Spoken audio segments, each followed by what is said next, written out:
سورہ بقرہ کی آیت نمبر 107 سے ہمارا آج کا سبق شروع ہو رہا ہے۔ پہلا لفظ ہے بدیع۔ بدیع اس کا روٹ ہے، اس کا مادہ با دال عین، اسی سے بدعت ہے۔ فرمایا بدیع السماوات والارض، آسمانوں اور زمینوں کو ابتداءً پیدا کرنے والا، اور جب وہ کسی چیز کا فیصلہ کرتا ہے تو وہ اس کے لیے صرف یہ فرماتا ہے کن، ہو جا، فیکون، تو وہ ہو جاتی ہے۔ اللہ تعالیٰ ہر چیز کا خالق ہے، مالک ہے۔ وہ تخلیق بھی فرماتا ہے، خلق فرماتا ہے۔ کیسے؟ انسان کے جسم کو مٹی سے بنایا، تو مٹی ایک جز تھا نا، پانی بھی ملایا اس میں، پانی بھی ایک جز تھا، تو اجزاء کو ملا کر جس میں انسانی کو بنا دی، یہ تخلیق ہے۔ لیکن یہاں بدعن ہے، بدیع۔ بدیع وہ ہوتا ہے جو کسی چیز کو بغیر کسی مادے کے پیدا کرے۔ دیکھیں، اللہ کریم نے مٹی سے انسان کو بنایا۔ مٹی کو کس سے بنایا؟ مٹی کو بھی تو اسی نے بنایا نا۔ تو مٹی کو جو اس نے بنایا ہے بغیر کسی مادہ کے بنایا ہے۔ اس کائنات میں بہت کچھ بکھرا ہوا ہے، اس میں ہم مختلف تراکیب سے مختلف اجزاء کو ملا کر بہت کچھ بناتے ہیں۔ وہ اجزاء ہمارے پاس نہ ہو تو ہم بنا نہیں سکیں گے۔ وہ مادے ہوں گے، وہ را مٹیریل ہوگا تو ہم کسی چیز کو بنائیں گے نا۔ تو را مٹیریل نہیں ہوگا تو کچھ بن نہیں پائے گا۔ تو ہم کسی چیز کے بنانے کے لیے را مٹیریل کے محتاج ہیں، وہ محتاج نہیں ہے۔ اچھا، ہم نے کوئی چیز بنانی ہے، کسی بھی کمپنی نے کوئی پروڈکٹ بنانی ہے تو وہ کسی نہ کسی چیز کو دیکھ کر بنائے گی۔ جتنی بھی جہان میں چیزیں آپ کو نظر آ رہی ہیں، ان سب کا تصور کسی نہ کسی چیز سے لیا گیا۔ اچھا، پھر وہ تصور ڈیولپ ہوتا رہا، پھر چیز نئے سٹائلز میں بنتی رہی اور نئی سے نئی صورت بنتی رہی، ہمارے سامنے آتی رہی۔ تو پہلا تصور جو تھا وہ کہیں سے لیا گیا۔ مثال کے طور پر جہاز، ہوائی جہاز، اب بہت سے بن گیا نا، لیکن جو پہلا بنا تھا اس کا تصور کہاں سے آیا تھا؟ وہ دو بھائی تھے، لمبی بات ہے، انہوں نے بنایا تو کہاں سے تصور لیا؟ پرندے سے، کہ پرندہ کیسے، اس کے پر ہیں اور پھر اپنے جسم کو بیلنس رکھنے کے لیے وہ اپنی دم کا بھی استعمال کرتا ہے، اور کیا کیا ہوتا ہے، سارا وہاں سے تصور لیا گیا، اور اسی طرح پر بھی بنے، اس کے دم بھی بنی جہاز کی۔ تو ہر چیز بنانے کے لیے کہیں نہ کہیں سے انسان کو تصور ملا ہے تو اس نے بنایا ہے۔ اللہ اس کا بھی محتاج نہیں ہے۔ پہلے ہمیں تصور چاہیے، کوئی نمونہ چاہیے، نمونہ ہوگا تو ہم اس جیسی چیز اس سے بہتر بنائیں گے۔ نمونہ ہوگا تو بنائیں گے۔ نمونہ بھی ہونا چاہیے، را مٹیریل ہونا چاہیے، پھر ہمارے پاس وقت ہونا چاہیے۔ کوئی بھی چیز بنانے کے لیے تو ہمیں ایک وقت درکار ہوتا ہے نا۔ آپ گھر بنواتے ہیں، آپ ٹھیکیدار کو بلا لیتے ہیں، آرکیٹیکٹ سے نقشہ ڈیزائن کروا لیا، تو انجینئر سے آپ نے اسٹیل بھی ڈیزائن کروا لیا، سب کچھ میئرمنٹ سب کچھ ہو گئی، آپ نے کہا یہ ڈرائنگز موجود ہیں، یہ نقشے موجود ہیں، یہ پیسے موجود ہیں، مجھے 1 ہفتے کے اندر گھر چاہیے۔ وہ کہے گا نہیں بن سکتا جناب، ہم نے اس کی بنیادیں نکالنی ہیں، بنیادوں کو بھرنا ہے، پھر اس کے اوپر ہم نے اسٹرکچر کھڑا کرنا ہے، پھر وہ ہم نے پیڈ لگانا ہے، گو لگانی ہے، اس کے اوپر پھر ہم نے سٹیل باندھنا ہے، سٹیل ورک ہوگا، اس کو بھی ایک ٹائم چاہیے، سریے کاٹنے کا ٹائم چاہیے، پھر ہم بھرائی کریں گے لینٹر کی، لینٹر کو سوکھنے میں کوئی ٹائم لگتا ہے۔ تو بغیر ٹائم کے کوئی کام ہو نہیں سکتا۔ آپ نے مٹی کا گھروندہ بنانا ہے، اس کے لیے بھی ایک ٹائم درکار ہے۔ اتنے ٹائم میں وہ بنے گا. آپ بہت تیز سفر کر رہے ہیں اور آپ چاہتے ہیں کہ بس ٹینٹ کھولوں اور وہاں پر ایک گھر بن جائے, تو ٹینٹ کے کھولنے کے لیے بھی ایک ٹائم ہے, چاہے وہ 2 منٹ ہی کیوں نہ ہو. اللہ تعالیٰ اس ٹائم کا بھی محتاج نہیں ہے. کوئی چیز تخلیق کرنے کے لیے وہ محتاج نہیں ہے, اس کی مرضی ہے, اس کی شان ہے. وہ چاہے تو زمین و آسمان کو 1 سیکنڈ کے کروڑویں حصے میں بھی بنا سکتا ہے. تو اس نے انسان کی تربیت کے لیے 6 دنوں میں مرحلہ وار بنایا, تاکہ انسان کی تربیت ہو کہ ہر چیز مرحلہ وار ہوتی ہے, جلد باز نہ ہو انسان, کیونکہ انسان کی فطرت میں جلد بازی ہے. انسان عجولہ, قرآن خود کہہ رہا ہے انسان جلد باز ہے. ترتیب کے لیے, انسان کی تربیت کے لیے ایسا کیا. تو نہ وہ را مٹیریل کا محتاج ہے, نہ وہ نمونے کا محتاج ہے, نہ وہ وقت کا محتاج ہے. اچھا ہمارے پاس وقت بھی ہے, 6 مہینے کا ٹائم ہے جی, آپ یہ گھر بنا لیں, یہ سارا کچھ آپ کے پاس موجود ہے. گھر بنانا کہاں پہ ہے جی؟ پلاٹ نہیں ہے میرے پاس, پلاٹ نہیں ہے, تو پھر جناب بنائیں کہاں پہ؟ جگہ ہوگی تو بنائیں گے نا. پہلے آپ ہمیں جگہ مہیا کریں, پھر ہم کنسٹرکشن کریں گے. اس کے بغیر تو ہم ایک اینٹ بھی نہیں لگا سکتے. اللہ جگہ کے ہونے کا بھی محتاج نہیں ہے.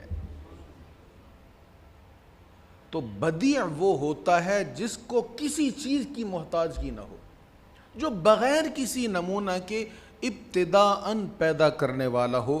فرمایا اس نے زمین و آسمان کو بنایا ہے, نہ اس نے کسی سے جگہ مانگی ہے, نہ اس نے را مٹیریل لیا ہے, نہ اس نے وقت مانگا ہے, نہ اس نے کوئی نمونہ مانگا ہے کسی سے کہ اس سے دیکھ کر بناؤں. وہ بدیع ہے, بغیر کسی نمونہ کے, بغیر کسی مدد کے, بغیر کسی مٹیریل کے ساری تخلیق کو, ساری کائنات کو پیدا کرنے والا ہے. بدیع السماوات والارض, وہ آسمانوں اور زمینوں کو ابتداءً پیدا کرنے والا ہے. تو خلق جو تخلیق ہے اس میں اور اس میں فرق امید ہے آپ سمجھ گئے ہوں گے. اچھا اسی لفظ سے بدعت ہے, تو تھوڑا سا جو آپ نے بدعن کا معنی سمجھا ہے اس سے آپ بدعت پر بھی تھوڑا سا سمجھ سکتے ہیں. بدعت ایک ایسا عنوان ہے ہمارے ہاں جس پر بہت زیادہ اختلاف ہے, بہت زیادہ اختلاف ہے. ہمارے ہاں کیا ہوتا ہے کہ جو چیز سمجھ میں نہ آئے اس کو فٹ ہم بدعت کہہ دیتے ہیں. بدعت کیا ہوتا ہے؟ اگرچہ بدعت نئی چیز کو کہتے ہیں, لیکن ہر نئی چیز بدعت نہیں ہے. بدعت شریعت میں اس نئی چیز کو کہتے ہیں جس کی بنیاد شریعت میں موجود نہیں ہے, جس کی بنیاد شریعت میں موجود نہیں ہے. جس چیز کی بنیاد شریعت میں موجود ہے اس کو آپ بدعت نہیں کہہ سکتے. سرکار کریم صلی اللہ تعالیٰ علیہ وآلہ وسلم پر درود شریف پڑھنے کا حکم قرآن کریم میں موجود نہیں ہے نا موجود, تو بنیاد موجود ہے. اب اگر کوئی کہے کہ جناب میں لیٹ کر درود شریف پڑھ رہا ہوں, تو یہ پڑھنا جائز ہے؟ کس صحابی نے پڑھا؟ کوئی حدیث ہے اس پر کہ لیٹ کر پڑھا جائے؟ تو ہم کہیں گے جناب اس پر دلائل کی ضرورت نہیں ہے, اس کی بنیاد قرآن میں موجود ہے. اگر کوئی کہے کہ نماز سے پہلے آپ درود شریف پڑھتے ہیں, تو کیا اس پر کوئی حدیث موجود ہے؟ یا نماز کے بعد آپ درود شریف پڑھتے ہیں, کیا اس پر کوئی حدیث موجود ہے؟ تو ہم کہیں گے شریعت میں بنیاد موجود ہے. ان اللہ و ملائکتہ یصلون علی النبی, بنیاد موجود ہے. اور پھر آگے حکم کیا؟ یا ایھا الذین آمنوا, اے ایمان والو, صلو, درود پڑھو.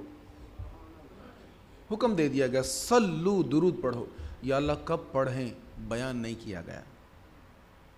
میں اگر کسی کو کہوں بیٹا یہاں سے اٹھ کر وہاں وضو خانے تک جائیں اور پھر واپس آ جائیں, اب جو جانے کا حکم تھا کہاں کا تھا؟ وضو خانے کا تھا.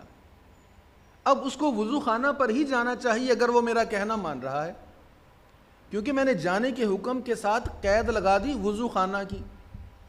لیکن جب میں کہوں کہ آپ جائیں تو وہ جہاں مرضی جائیں, اب کو قید نہیں ہے نا ساتھ. آپ کسی کو کہیں کہ پئیں, سامنے بہت کچھ مشروبات پڑے ہوئے ہیں, تو وہ جو چاہے پی سکتا ہے. لیکن اگر آپ کہیں کہ پانی پئیں, تو آپ نے اس کے پینے کو مقید کر دیا پانی کے ساتھ. تو ایک حکم ہوتا ہے وہ مقید ہوتا ہے, اور ایک حکم ہوتا ہے جو مقید نہیں ہوتا. جس کو شریعت نے مقید نہیں کیا ہم بھی اس کو مقید نہیں کر سکتے. شریعت نے کیا کہا؟ یا ایہا الذین آمنو، اے ایمان والو، صلو درود پڑھو، وسلموا سلام پڑھو، تسلیما خوب درود پڑھو، خوب سلام پڑھو، صلو علیہ وسلموا تسلیما، ان پر درود پڑھو اور خوب سلام پڑھو۔ یا اللہ کب پڑھیں یہ بیان نہیں کیا، یا اللہ صبح پڑھیں نہیں بیان کیا، شام کو پڑھیں نہیں، فجر سے پہلے نہیں، کچھ بھی نہیں فرمایا۔ کیا مطلب؟ بس پڑھنے کا حکم ہے، جب چاہو پڑھو، جب بھی پڑھو گے رحمتیں نازل ہوں گی، جب بھی پڑھو گے دعائیں قبول ہوں گی، جب بھی پڑھو گے محبت مصطفیٰ ملے گی۔ تو جس چیز کی شریعت میں بنیاد موجود ہے، اس کی مختلف شاخیں جو شریعت کے کسی اصول سے ٹکراتی نہیں ہیں، ان کو اگر ہم اپنا لیتے ہیں تو یہ بدعت نہیں بنتی۔ تو بس یہ بنیادی مفہوم ذہن میں رکھیے گا کہ بدعت وہ ہے، وہ کام جس کی بنیاد شریعت میں موجود نہیں ہے۔ ہمارے ہاں تمام مسالک میں ایسے سینکڑوں کام ہیں جن کی 100% ہو بہو آپ کو مثال نہیں ملے گی، لیکن اس کی بنیاد شریعت میں کہیں نہ کہیں موجود ہے، اس لیے اس کو نئے طریقوں کے ساتھ اس پر عمل کیا جا رہا ہے۔ اگلی آیت، اور جاہلوں مشرکوں نے کہا اللہ ہم سے کلام کیوں نہیں کرتا، ہمارے پاس کوئی نشانی کیوں نہیں آتی۔ ان سے پہلے لوگوں نے بھی اسی طرح ان کے قول کی مثل کہا تھا، ان کے دل ایک دوسرے کے مشابہ ہو گئے ہیں، بے شک یقین کرنے والے لوگوں کے لیے ہم نے نشانیاں بیان فرما دی۔ مشرکین یہ کہتے تھے، کفار مدینہ منورہ یہ کہتے تھے کہ اللہ تعالی ہمیں خود نشانیاں دکھائے، یہ آیات ہم پر نازل ہوں، فرشتے آ کر ہم سے مخاطب ہوں، ہم سے ہم کلام ہوں تو ہم ایمان لائیں گے۔ اللہ تعالیٰ نے فرمایا یہ بات کہنا جہالت ہے، کیونکہ اللہ تعالیٰ کبھی بھی براہ راست کسی قوم سے مخاطب نہیں ہوا۔ جب بھی کسی قوم سے اللہ کریم نے بات کی ہے، اپنے انبیاء کے ذریعہ سے بات کی ہے۔ پہلی امتوں کے لوگوں نے بھی ایسے کہا تھا، پہلی امتوں میں جو جہلاء تھے، جو نبی کی شان کو نہیں مانتے تھے، نبی کی تعظیم نہیں کرتے تھے، انہوں نے بھی ایسا ہی کہا تھا۔ اللہ فرما رہا ہے اے حبیب، آپ کے دور کے کفار اور اس دور کے کفار، ان کے قول ایک جیسے ہیں۔ قول ایک جیسے کیوں ہیں؟ اقوال ایک جیسے اس لیے ہیں کہ ان کے دل ایک جیسے ہیں، جو ان کے دلوں میں تھا وہی ان کے دلوں میں ہے۔ اس لیے علماء فرماتے ہیں کہ محتاط رہیں، کفار کے جیسی باتیں نہ کریں، کفار کے جیسے اقوال اپنی زبانوں پر نہ لائیں، کفار کے مشابہ ہمارا طرز زندگی نہیں ہونا چاہیے، کیونکہ اگر کسی کی گفتگو، کسی کا قول کسی کافر کے ساتھ مشابہ ہوتا ہے تو یہ اس بات کی علامت ہو سکتی ہے کہ اس کا دل بھی اس کے جیسا مشابہ ہے۔ اللہ تعالی ہمیں کفار کی مشابہت سے باز فرمائے، حفاظت فرمائے۔ انا ارسلناک بالحق بشیرا ونذیرا ولا تسأل عن اصحاب الجحیم، بے شک ہم نے آپ کو حق کے ساتھ خوشخبری دینے والا اور ڈرانے والا بنا کر بھیجا، اور جہنمیوں کے متعلق آپ سے کوئی سوال نہیں ہوگا۔ نبی رحمت صلی اللہ تعالی علیہ وآلہ وسلم خوشخبری بھی دیتے ہیں اور آپ ڈراتے بھی ہیں، لہٰذا جو خوشخبری ہے اس سے خوش ہونا چاہیے، جو بھی حضور نے خوشخبری سنائی اس سے خوش ہونا چاہیے، اس سے اللہ کریم کی رحمت کی امید لگا لینی چاہیے کہ حضور نے یہ مژدہ جاں فضا سنایا ہے، انشاءاللہ اللہ کی رحمت ہوگی۔ اور جس چیز سے حضور نے ڈرایا ہے اس سے ڈرنا بھی چاہیے کہ سرکار کریم علیہ السلام نے اس بات سے ڈرایا ہے کہیں ہماری پکڑ نہ ہو جائے۔ حضرت سیدنا فاروق اعظم رضی اللہ تعالیٰ عنہ کا ایک قول ہے، آپ نے کہا تھا میں ڈر رہا ہوں کہیں پکڑ نہ ہو جائے، اور مجھے لگتا ہے کہ برابر برابر ہی کام ہو جائے گا۔ برابر برابر، یہ کون کہہ رہا ہے؟ جس کو حضور نے فرمایا میرے بعد کوئی نبی ہوتا تو عمر ہوتا، اگر میرے بعد نبی ہوتا تو عمر بن خطاب ہوتا۔ وہ کتنا ڈر رہے ہیں اللہ کریم سے کہ مجھے لگتا ہے برابر برابر ہی ہو جائے گا کہ اتنی تیری نیکیاں ہیں اتنے ہی تیرے گناہ ہیں، چلو برابر برابر چھوٹ گیا، کوئی ایکسٹرا نیکیاں مجھے نہیں امید۔ یہ سیدنا فاروق اعظم کا مزاج ہے۔ ہم تھوڑی سی نیکی کر لیں تو ہم خوشی سے پھولے نہیں سماتے، بھول جاتے ہیں ہم اپنی خطاؤں کو، اپنے گناہوں کو۔ اللہ تعالیٰ ہمیں خوف بھی عطا فرمائے، اپنی رحمت کی امید بھی عطا فرمائے، اس کی رحمت سے مایوس بھی نہیں ہونا اور اس کے خوف سے بے خوف بھی نہیں ہونا۔ بڑی اہم آیت ہے اگلی، خصوصاً ہماری خارجہ پالیسی کے حوالے سے، وَلَن تَرْضَىٰ عَنْكَ الْيَهُودُ وَلَا النَّصَارَىٰ حَتَّىٰ تَتَّبِعَ مِلَّتَهُمْ، اور یہود و نصارہ آپ سے ہرگز راضی نہیں ہوں گے حتیٰ کہ آپ ان کی ملت کی پیروی کریں۔ دیکھیے ہم کہتے ہیں تاریخ کبھی جھوٹ نہیں بولتی، میں کہتا ہوں بڑا اچھا جملہ ہے، لیکن آپ اس جملے سے اختلاف کر سکتے ہیں۔ ہو سکتا ہے کسی مورخ سے غلطی ہو گئی ہو سکتا ہے بہت سارے مورخین سے غلطی ہو گئی ہو، اس سے اختلاف کر سکتے ہیں، لیکن میرے رب کے کلام میں جھوٹ کی گنجائش ہو ہی نہیں سکتی۔ میرے رب نے جو فرمایا 100% سچ فرمایا۔ یہ بڑی ضروری بات ہے اور یہ بڑی اہم بات ہے۔ اپنے قرآن پر بڑا مضبوط یقین رکھیے گا، یہ یقین بھی بہت بڑا اجر دیتا ہے۔ سیارہ ڈائجسٹ میں ایک واقعہ لکھا ہوا ہے، قرآن نمبر، سیارہ ڈائجسٹ کا قرآن نمبر شائع ہوا تھا، بہت پہلے کی بات ہے۔ اس میں ایک واقعہ لکھا تھا کہ قبرستان میں قبر کھودی گئی تو قبر کے ساتھ نیچے پتہ نہیں تھا کھودنے والوں کو، ساتھ نیچے کوئی اور قبر تھی، اس کی بھی دیوار ٹوٹ گئی، پرانی بوسیدہ قبر، دیوار ٹوٹ گئی۔ تو جب دیوار ٹوٹی تو اتنی خوشبو نکلی، سارا قبرستان مہک گیا۔ مردے کو دیکھا تو بالکل بدن تر و تازہ اور کفن بالکل صاف شفاف، قبر بڑی پرانی ہے، جسم مردے کا تازہ ہے، خوشبو کی لپٹیں آ رہی ہیں۔ تلاش کیا یہ کون ہے مردہ، تلاش کرتے کرتے بالآخر اس کے گھر میں پہنچ گئے۔ اس کے بچوں سے پوچھا بابا کا کوئی عمل تو بتائیں۔ وہ کہنے لگے نہیں، کوئی عالم نہیں تھا، بہت نیک نہیں تھا، ایکسٹرا آرڈنری کو خوبی تھی نہیں۔ پوچھتے رہے علماء کچھ تو ہوگا۔ کہا ہمارے بابا جی کو تو قرآن بھی نہیں آتا تھا، اور لیکن اس کا غم بڑا تھا اس کو کہ بوڑھا ہو گیا مجھے قرآن پڑھنا نہیں آتا۔ بس وہ کیا کرتا تھا کہ صبح صبح جب بچے قرآن پڑھنے جاتے تھے مسجدوں میں تو ایک بڑے سائز کا قرآن مجید نکال لیتا تھا اور اشک بار آنکھوں سے کھول کر دیکھتا تھا اس کو، اس کی لائنوں پر انگلیاں پھیرتا تھا، کہتا تھا میرے رب یہ کیا ہے مجھے نہیں پتا، میں نہیں جانتا تو نے کیا فرمایا ہے، لیکن میرے رب میں یہ جانتا ہوں یہ جو بھی تو نے لکھا ہے یہ حق ہے۔ پھر اگلی لائن پر انگلی پھیرتا، میرے مولا میں اس کی تصدیق کرتا ہوں یہ جو لکھا ہے سچ لکھا ہے، یہ بھی جو لکھا ہے سچ لکھا ہے۔ بس یہی کام تھا، ہر لائن پر انگلی پھیر پھیر کر یہ کہا کرتا کہ جو تو نے کہا ہے سچ کہا ہے۔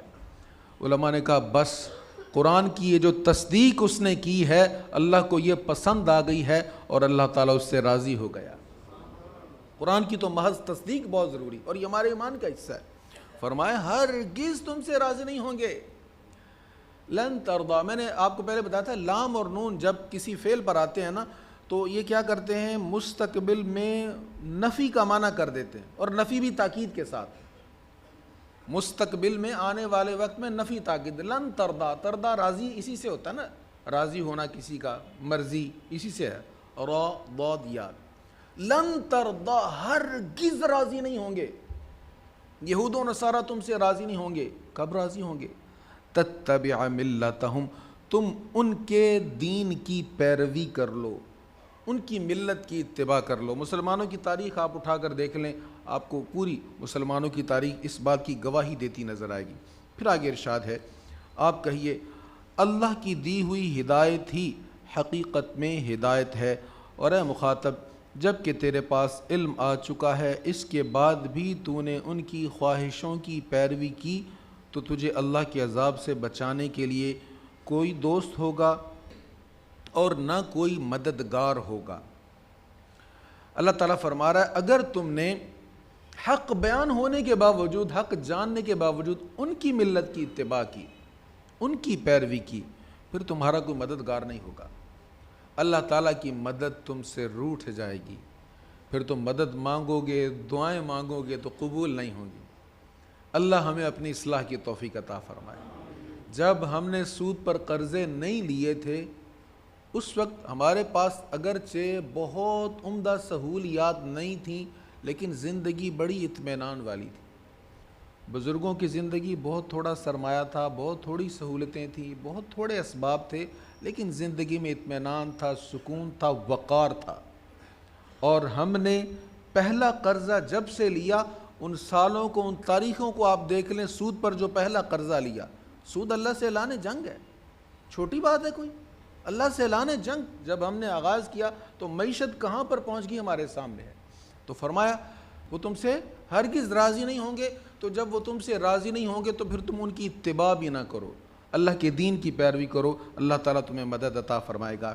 اس سے اگلی آیت بھی بڑی اہم ہے، الذین آتیناہم الکتاب یتلونہ حق تلاوتہ، جن لوگوں کو ہم نے کتاب دی ہے وہ اس کی اس طرح تلاوت کرتے ہیں جو تلاوت کرنے کا حق ہے، وہی اس پر ایمان رکھتے ہیں، اور جو اس کا کفر کرتے ہیں سو وہی نقصان اٹھانے والے ہیں۔ فرمایا جن کو ہم نے کتاب دی ہے وہ اس کی تلاوت ایسے کرتے ہیں جیسے تلاوت کرنے کا حق ہے۔ کتاب کس کو دی؟ جن کو قرآن دیا، یا قرآن سے مراد کتاب ہے۔ جو دیگر کتابیں ہیں نا، ان کی تو تلاوت ہو ہی نہیں سکتی۔ بائبل کی تلاوت ہو ہی نہیں سکتی۔ کیوں نہیں ہو سکتی؟ بائبل اپنی اصل زبان میں ہی نہیں ہے۔ انجیل کی تلاوت آپ کر ہی نہیں سکتے، اصل زبان میں موجود نہیں ہے، سب تراجم ہیں اس کے، اور تراجم میں بھی اتنا سارا چینج ہے کہ آپ خود اس کو اگر ٹیلی کرنا چاہیں تو نہیں کر پائیں گے آپ۔ اس پر کبھی بات ہوگی انشاءاللہ۔ تو یہاں تلاوت سے مراد، کتاب سے مراد قرآن کریم ہے۔ فرمایا کتاب کی جو تلاوت کرتے ہیں ایسے کرتے ہیں کہ حق ادا کرتے ہیں۔ اب کتاب کی تلاوت کا، قرآن کریم کی تلاوت کا حق کیا ہے؟ پہلا حق اس کو صحیح پڑھنا، اس کو صحیح پڑھنا۔ ہم چونکہ ہماری مادری زبان پنجابی ہے یا اردو ہے، ہماری مادری زبان عربی نہیں ہے، اس لیے ہماری زبان میں وہ تلفظ نہیں ہے، وہ ادائیگی نہیں ہے۔ ہم عین کو بھی عین کہتے ہیں، حمزہ کی طرح بولتے ہیں، الف والی آواز نکالتے ہیں۔ ہم نقطوں والے قوف کو بھی کاف کہتے ہیں۔ ہمارے ہاں تا اور طا میں فرق نہیں ہے، جس کو ہم توئیں بولتے ہیں، توئیں اور تا میں فرق ہم عام طور پر ہمارے ہاں نہیں ہے۔ جو بہت اچھی اردو بولنے والے دہلی کے یا لکھنؤ کے لوگ ہیں، ان کے ہاں کچھ تلفظ ہے، لیکن ہمارے ہاں پنجاب کے لوگوں میں یہ نہیں ہے۔ اس لیے میں کہا کرتا ہوں کہ قرآن کریم کا تلفظ ٹھیک کیجیے۔ آپ عمر کے کسی بھی حصہ میں ہیں، قوف کو کاف نہ پڑھیں، عین کو عین نہ پڑھیں، سا کو سین نہ پڑھیں، با تا سا ہے اس کو سا نہ پڑھیں، اس میں سی ڈی کی آواز آ جائے گی تو یہ سین کی آواز آ جائے گی۔ سین کو سواد اور سواد کو سین کے ساتھ نہ ملائیں۔ دیکھیں اس میں بہت سارا معنوی فرق آ جاتا ہے۔ قوف کے ساتھ بنتا ہے قلب اور کاف کے ساتھ بنتا ہے قلب۔ آپ قلب کی قاف کو اگر پور نہیں کریں گے، قلب کا مطلب تو دل ہے، لیکن اگر آپ اس کو بغیر پور کیے، بغیر موٹا کیے قاف کو پڑھیں گے، قلب پڑھ دیں گے تو یہ کتا بن جائے گا۔ قلب کتے کو کہتے ہیں۔ اب تھوڑے سے فرق سے کتنا معنوی چینج آ گیا۔ تو قرآن کریم کی تلاوت کا پہلا حق یہ ہے کہ اس کو صحیح مخارج سے اس کو پڑھا جائے، اور جو یہ سمجھیں کہ ہم پڑھ نہیں سکتے، اب عمر گزر گئی ہے، عمر بیت گئی ہے، وہ ام المؤمنین کی اس روایت کو ذہن میں رکھیں۔ آپ فرماتی ہیں سیدہ عائشہ صدیقہ، حضور علیہ السلام نے فرمایا جس کی زبان میں گرا ہے، لکنت ہے، اور وہ قرآن کو صحیح پڑھ نہیں سکتا پھر بھی صحیح پڑھنے کی کوشش کرتا ہے، اللہ اس کو دگنا ثواب دیتا ہے۔ یہ کوشش کرنے پر ثواب ملے گا۔